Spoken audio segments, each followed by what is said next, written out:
Hello my dear students and my friends, welcome to back English with Patel sir. जैसा कि हमने पिछले video में प्रेजेंट कॉन्टिन्यूअस टेंस का अध्ययन किया था, आज हम प्रेजेंट परफेक्ट टेंस को पढ़ेंगे।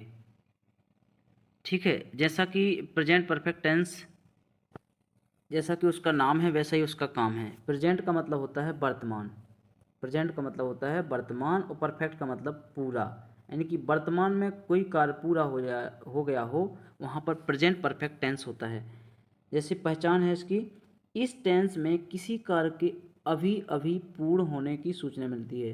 यानी कि अभी अभी का मतलब वही प्रेजेंट है, यानी पूर्ण का मतलब होता है पूरा, यानी कि अभी अभी प्रेजेंट में कोई कार्य पूरा होने की सूचना मिले, कोई कार्य ऐसा लगे कि पूरा हो गया हो, अभी अभी हो गया हो, तब वहाँ पर हम पहचान जाएंगे कि वहाँ पर प्रेजेंट परफेक्ट टेंस है। जैसे कि मैं बोलूँ कि मैंने आर्टिकल पढ़ा दिए हैं, तो ये प्रेजेंट परफेक्ट है।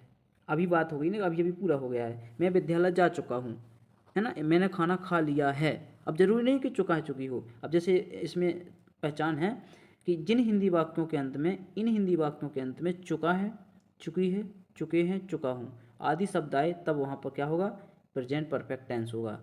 अब देखिए, चुका है, चुकी है, चुके हैं, चुका हूँ, कुछ सेंटेंस लेकिन ऐसे होते हैं कि जहाँ चुका है, चुकी है, चुके हैं, चुका हूँ ना होकर के कुछ और शब्द होते हैं, जैसे हैं, हूँ, हैं। जैसे मैंने खाना खा लिया है, तो यहाँ पर है हो गया। तुम विद्यालय में रह चुके हो, या मैंने घर में रह लिया है ना, ऐसे भी आते हैं।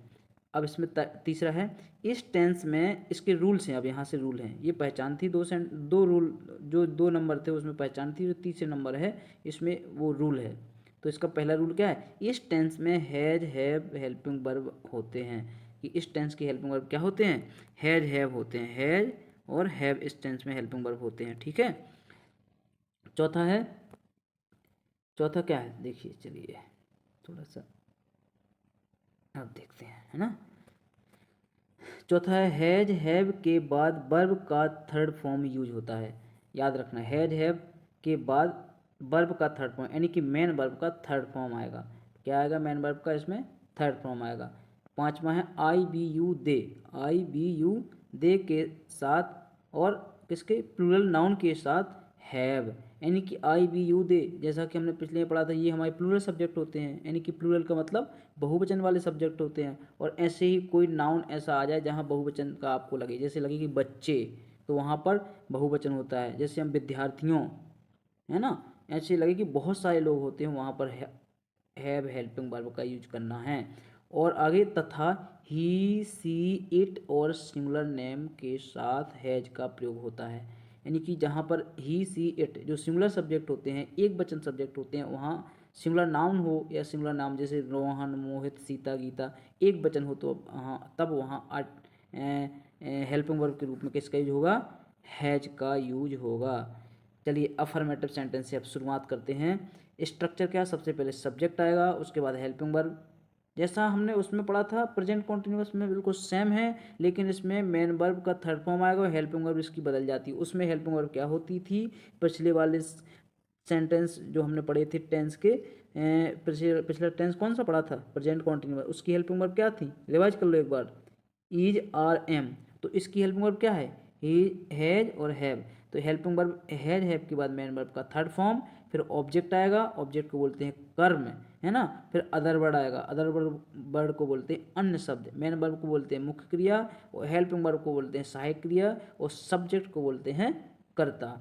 अब देखिए एग्जाम्पल, मैंने नई पुस्तकें खरीद चुका हूँ। मैंने यहाँ पर मैं लिखना था, क्या लिखना था, मैं नई पुस्तकें खरीद चुका हूँ। मैं यहाँ पर सिंगुलर सब्जेक्ट है कि प्लूरल, प्लूरल है ना। आई हमको लगता है कि आई मतलब मैं होता है, लेकिन मैं का लगता है कि मैं तो सिंगुलर सब्जेक्ट हूँ, लेकिन बोलने में सिंगुलर होता है, और लिखने और ग्रामर में जब उसका यूज़ करते हैं तब उसको प्लूरल में लिखते हैं। हमेशा याद रखना इस चीज़ को, यानी कि बोलने में आई क्या होती है, सिंगुलर, और जब ग्रामर में यूज करते हैं हम इसका, तब उसको प्लूरल में आती है। इसलिए आई के साथ हैव आएगा, ना कि हैज। आई हैव बॉट, खरीदना किस में होता है, बाई का थर्ड फॉर्म क्या होता है, बॉट, बाई, बॉट, बॉट। नई पुस्तकें के लिए ऑब्जेक्ट क्या है, नई पुस्तकें, तो नई पुस्तकों के लिए न्यू बुक्स, तो I have bought new books. इस प्रकार ये सेंटेंस बन जाएगा, ट्रांसलेट हो जाएगा हिंदी टू इंग्लिश। नेक्स्ट है, वह यह कविता याद कर चुका है। देखिए, वह यह कविता याद कर चुका है, तो वह क्या है, सिंगुलर सब्जेक्ट, सिंगुलर सब्जेक्ट तो हैज आएगा। क्या आएगा? हैज। तो ही हैज याद करना होता है लर्न मीन्स, लर्न का थर्ड फॉर्म क्या हो? Learned. He has learned this poem, यह कविता को बोलते हैं this poem, he has learned this poem. इस प्रकार ये भी हमने बना दिया। आगे बढ़ते हैं, सेकंड पढ़ते हैं। सेकंड कौन सा है? Negative sentence. नेगेटिव सेंटेंस की हमने पहचान क्या बताई थी, उसमें क्या करना है? सीधा नेगेटिव सेंटेंस आए तो आपके माइंड में तुरंत आ जाना चाहिए कि हेल्पिंग वर्ब और मेन वर्ब के बीच में नॉट लगाना है, ये बहुत ज़रूरी है। फिर हम उसके बाद आइडेंटिफाई करेंगे कि इस टेंस की हेल्पिंग वर्ब क्या होती है। क्योंकि हम अभी प्रेजेंट परफेक्ट टेंस पढ़ रहे हैं तो इसकी हेल्पिंग वर्ब क्या होती है? प्रेजेंट परफेक्ट टेंस की हेल्पिंग वर्ब क्या होती है बताइए? प्रेजेंट परफेक्ट टेंस की हेल्पिंग वर्ब होती है हैज और हैव, है ना? क्या होती है? हैज और हैव। और उसके बीच में बोला सर ने कि नोट लगाएंगे तो नोट लगा दिए, और फिर मेन वर्ब का थर्ड फॉर्म। ठीक है, उसके बाद ऑब्जेक्ट अदर वर्ड, ये जैसा कि हम लिखते हैं। तो सबसे पहले एग्जांपल देखते हैं, मैं मोमबत्ती नहीं बुझा चुका हूँ। तो देखिए मैं वही बात है, मैं क्या है? प्लूरल में आता है तो आई के साथ क्या आएगा? हैव आएगा। प्लूरल में आता है तो आई हैव, और उसके बाद नॉट आएगा तो नॉट, फिर मेन वर्ब का थर्ड फॉर्म का ब्लो आउट कैंडल। कैंडल क्या है? मोमबत्ती, है ना? I have not blow out candle. इस प्रकार ये ट्रांसलेट हो गया। अब सेकंड को ट्रांसलेट कैसे करते हैं? उसने पाठ याद नहीं किया है, या फिर उसको ऐसा भी कर सकते हैं कि उसने पाठ याद नहीं कर चुका है। अब यहाँ फिर उसने की जगह वह आ जाएगा, है ना? वह आ जाएगा। लेकिन चाहे उसने बोलो चाहे वह बोलो, वह कैसे आएगा? वह अगर करके बोलेंगे तो कैसे बोलेंगे इसको? वह पाठ याद नहीं कर चुका है, वह पाठ याद नहीं कर चुका है ना? चुका है चूंकि जोड़ना है तो वह आएगा, चाहे आप उसने बोलो चाहे वह बोलो, लेकिन वो सिंगुलर सब्जेक्ट है। और वो भी क्या है? कौन सा जेंडर है इसमें? फेमिनाइन की मस्कुलाइन जेंडर? इसमें मस्कुलाइन जेंडर है कि पुल्लिंग है, कर चुका है ना? क्या है? कर चुका है। अगर हाँ ऐसा बोलेंगे उसने पाठ याद नहीं किया है, तो यहाँ पर आप कंफ्यूज हैं कि वहाँ पर क्या है, ही के सी, यहाँ कुछ भी कर सकते हैं। लेकिन अगर कर चुका है तो वहाँ पर ही आएगा, इसलिए आएगा ही हैज़। ही यहाँ पर सिंगुलर सब्जेक्ट है इसलिए हैज आएगा। फिर नॉट याद करना होता है लर्न, लर्न का थर्ड फॉर्म का लर्नड द लेसन, पाठ को क्या बोलते हैं? लेसन, है ना? अगला है बे बांसुरी नहीं बजा चुके हैं। तो बे किस मिस होता है? दे मिस होता है। बे किस मिस होता है? दे हैव, दे के साथ दे प्लूरल सब्जेक्ट है इसलिए हैव आएगा। फिर नॉट बजाना, बजाना जैसा कि पहले हमने बताया था कि कोई भी वाद्य यंत्र की बात हो, संगीत निकालते हैं जिस वाद्य यंत्रों से, जिस यंत्रों से उनको वाद्य यंत्र बोला जाता है, उनके साथ प्ले का यूज किया जाता है, याद रखना। और प्ले मतलब खेलना भी होता है, और वाद्य यंत्र को बजाते हैं तो वो भी प्ले का यूज करते हैं, इसलिए क्या आएगा? प्ले। प्ले का थर्ड फॉर्म क्या होता है? प्लेड। और फिर उसके बांसुरी क्या है? ऑब्जेक्ट है तो फ्लूट, यानी कि they have not played flute. इस प्रकार चेंज होना है, इस प्रकार चेंज करते हैं। अब हम बढ़ते हैं आगे की ओर। आगे कौन सा पढ़ेंगे हम? तीसरा है इंट्रोगेटिव सेंटेंस। इंट्रोगेटिव सेंटेंस बोले तो क्या होता है? ने प्रश्नवाचक वाक्य, यानी कि लास्ट में क्वेश्चन होगा। उसका स्ट्रक्चर क्या है? देखिए स्ट्रक्चर क्या है प्रश्नवाचक वाक्य में, हमने पहले बताया था सब्जेक्ट को ऑब्जेक्ट के स्थान पर, है ना? सॉरी, सब्जेक्ट को हेल्पिंग वर्ब के स्थान पर और हेल्पिंग वर्ब को सब्जेक्ट के स्थान पर रख देते हैं, उसके बाद लास्ट में क्वेश्चन मार्क लगा देते हैं। वही है मेन वर्ब का third form, object other word. तो हमने पहले क्या यूज किया, क्या एग्जाम्पल पे चलते हैं फिर देखते हैं उसमें क्या यूज किया होगा, कैसे बनाया है। क्या हम खाना खा चुके हैं? तो देखिए क्या हम खाना खा चुके हैं, अब यहाँ हेल्पिंग वर्ब पहले आएगी, है ना? स्ट्रक्चर में यही कहा गया है। तो हम किस में होता है? बी। तो बी प्लूरल है, प्लूरल के साथ तो हैव आएगा। हैव वी खाना, खाना किस में होता है? ईट। ईट का थर्ड फॉर्म क्या होता है? ईटन। और खाना ही होता है भोजन भी बोलते हैं जिसको हम, वो खाना है, दो खाना है, एक हेल्पिंग वर्ब, सॉरी एक मेन वर्ब है और एक क्या है? ऑब्जेक्ट है। तो ऑब्जेक्ट के रूप में फूड आएगा, यानी कि हैव वी ईटन फूड, क्या हम खाना खा चुके हैं। अगला है क्या वह यह कविता याद कर चुका है? क्या वह यह कविता याद कर चुका है? तो इसमें क्या आएगा? कुछ चुका है, सिंगुलर सब्जेक्ट है ना? तो हैज आएगा।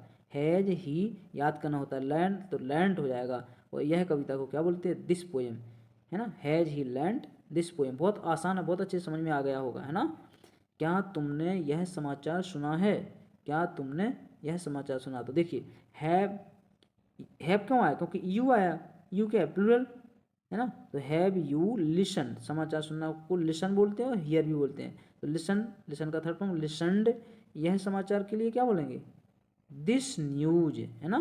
क्या बोलेंगे? This news. अगला है चौथा इंट्रोगेटिव विद नेगेटिव सेंटेंस। कौन सा पढ़ेंगे अब हम? इंट्रोगेटिव विद नेगेटिव सेंटेंस, वही नॉट बस लगेगा सिर्फ। जो हमने इंट्रोगेटिव पढ़ा ना पिछला, तीसरे नंबर का जो पढ़ा था पिछला अभी, तो उसमें क्या है सेम था, लेकिन इसमें नॉट बस लगा दिया हमने यहाँ पर। यानी कि हेल्पिंग वर्ब पहले आएगी, उसके बाद सब्जेक्ट आएगा, फिर नॉट आएगा, मेन वर्ब का थर्ड फॉर्म आएगा, ऑब्जेक्ट आएगा, अदर वर्ड आएगा, उसके बाद क्वेश्चन मार्क आएगा। ठीक है, अब एग्जाम्पल देखते हैं। क्या तुम अपना काम नहीं कर चुके हो, है ना। तुम क्या है सिंगुलर के प्लूरल, प्लूरल के साथ हैव आएगा। प्लूरल सब्जेक्ट है, तो प्लूरल सब्जेक्ट के साथ क्या आता है हैव, तो हैव यू यहाँ पर सब्जेक्ट है, सब्जेक्ट के बाद नॉट आएगा, फिर मेन वर्ब का थर्ड फॉर्म आएगा। काम करना होता है डू मीन्स, डू का थर्ड फॉर्म क्या होता है डन, डू डिड डन, है ना। क्या होता है डू डिड और डन। ठीक है, अपना काम के लिए योर वर्क। अब देखिए यहाँ पर योर वर्क आया है अपना काम के लिए, क्या है इसको थोड़ा सा अच्छे से समझ लेते हैं, 1 मिनट का टाइम लेकर के, उसके बाद आगे बढ़ेंगे। देखिए ऐसे कैसे होता है, जैसे तुम अपना काम है तो यू, तो योर वर्क। अगर यहाँ पर वो बे अपना काम तो दे आएगा यहाँ पर, तो यहाँ पर हो जाएगा देयर वर्क। यदि वहाँ पर आएगा वह अपना काम करती है, तो यहाँ पर आएगा सी, तो यहाँ पर क्या आएगा हर वर्क। यदि वह अपना काम करता है ऐसा आता तो फिर क्या होता है वह किस में होता है लड़के के लिए ही, तो यहाँ पर क्या आएगा हिज वर्क, है ना। इसी प्रकार अगर यहाँ पर हम अपना काम करते हैं तो यहाँ पर क्या आएगा वी मीन्स होता है ना हम, तो यहाँ पर क्या आएगा अवर। ये पजेसिव होते हैं, ये प्रोनाउन होते हैं, प्रोनाउन में पढ़ते हैं, उसमें हम बना करना सीखेंगे ये सब चीज़ें, है ना। सब कुछ पढ़ेंगे, पूरी ग्रामर पढ़ेंगे डिटेल से, अभी तो हमने शुरुआत की है ना। अभी बहुत कुछ पढ़ना बाकी है, उसके बाद हम लास्ट में स्पोकन भी करेंगे, स्पोकन की प्रैक्टिस भी करेंगे। अगला है क्या मैं पत्र नहीं लिख चुका हूँ, क्या मैं पत्र नहीं लिख चुका हूँ। तो देखिए कैसे पढ़ते हैं इसको, तो मैं क्या है, मैं हमारा प्लूरल है तो हैव आएगा, है ना आई, और मैं सब्जेक्ट के बाद नॉट आएगा, फिर मेन वर्ब लिखना होता है राइट का third form written, have I not written a letter, पत्र को बोलते हैं आ लेटर। इस प्रकार इसको बना देंगे हम। लास्ट है वेरी वेरी इंपॉर्टेंट है, इसको पढ़ना बहुत ज़रूरी है, क्योंकि स्पोकन जब करेंगे तब उसमें बहुत ज़्यादा ज़रूरत पड़ती है ना, क्योंकि WH क्वेश्चन तो आते ही हर जगह आते हैं। देखिए WH क्वेश्चन का अध्ययन करेंगे। WH क्वेश्चन होते हैं वो शब्द होते हैं जिनसे क्वेश्चन बनते हैं, जैसे व्हाट वेयर व्हाई, है ना। तो जैसे सबसे पहले इसमें वही है WH वर्ड पहले आ जाएंगे, और जैसा कि हमने इंट्रोगेटिव सेंटेंस में लिखा है पूरा सेंटेंस ज्यों का त्यों लिख देंगे। इंट्रोगेटिव सेंटेंस याद रखो, बस सिर्फ WH वर्ड पहले आ जाएंगे। ठीक है, इस चीज़ को विशेष याद रखना। Has have helping verb, subject, main verb का third form, object, other word, और उसके बाद क्वेश्चन मार्क। पहला है, चलो सबसे पहला है तुम मेरी बेइज्जती क्यों कर चुके हो। तो देखिए तुम मेरी बेइज्जती क्यों कर चुके हो, यहाँ पर क्या है क्यों, क्यों के लिए क्या आएगा वाई, क्या आएगा वाई, और तुम के लिए प्लूरल सब्जेक्ट हैव आएगा ना, वाई हैव यू बेइज्जती करना, इंसल्ट का third form insulted, why have you insulted, वो मेरी मी ऑब्जेक्ट के रूप में आई का मी हो जाता है, क्योंकि मैं है आई का मी हो जाता है ऑब्जेक्ट के रूप में, जैसे ही का हेम हो जाता है ना, ऐसे ही आई का मी हो जाता है। और अगला है लास्ट है इसका, वह कबूतर को क्यों मार चुका है। तो देखिए वह कबूतर सिंगुलर सब्जेक्ट है, इसलिए यहाँ पर क्या आएगा है जाएगा, और क्यों किस मीन्स होता है वाई मीन्स, तो सबसे पहले वाई हैज ही, मारना किस में होता है किल का थर्ड फॉर्म क्या होता है किल्ड, और कबूतर को बोलते हैं pigeon, why has he killed pigeon.